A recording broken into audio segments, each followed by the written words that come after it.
Abatura bo mbyarebera mu Rubare hamwe na Rugarame birukushango mu Kagwanya Rubungo muri Kinone Town Council bagwerirwa kagobwa nyuma y'enjura yo Rubare okusitse bihingwa byabo. Ebihingo bisingereye okusisikara birumenyanya za muhogo hamwe n'ebihimbe bito kandi hona nebire byabire byo kusharura Rubare ruhuriro mu Misiri.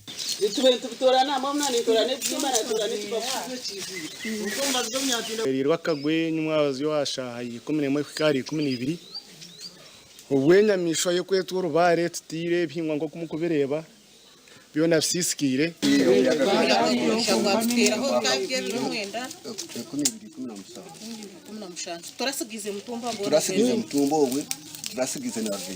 abaturano bagira ngo babiri barire za Roni kandi n'abantu batire musente barokwetebekana sizo kuhumurika kw'abana b'amashomero. Ahabwo kubo tubatine tasyandiza kugira ngo katinge nyanyo kuko banza tubona abantu kubahumurka ngwe ntati turyaho tuziranisho twino cyo gukora.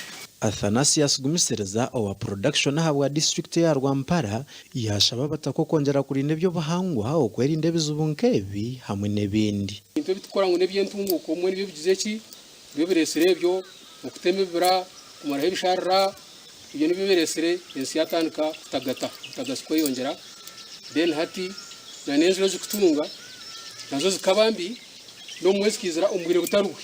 RDC wa Rwampara imekatera turyabagenyi yashaba ba chairman LC1 okuhandika abo bona baferirwe bihingwa byabo kandi yabehanangerezo butahandika abanyabuzare babo. Abo batwatungirwe ibindi ngakuri yakatereza aho baterwa Rubare nahe ati chairman yatandika kuhandika abanyabuzare inamba y'abanyingi yakandi abataferira so ntwe namwe tuhandikire binyine abaferirwe benkonka.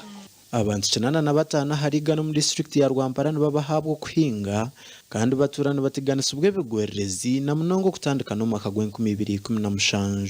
Aha wa TV West nda Aidan Bataringaya.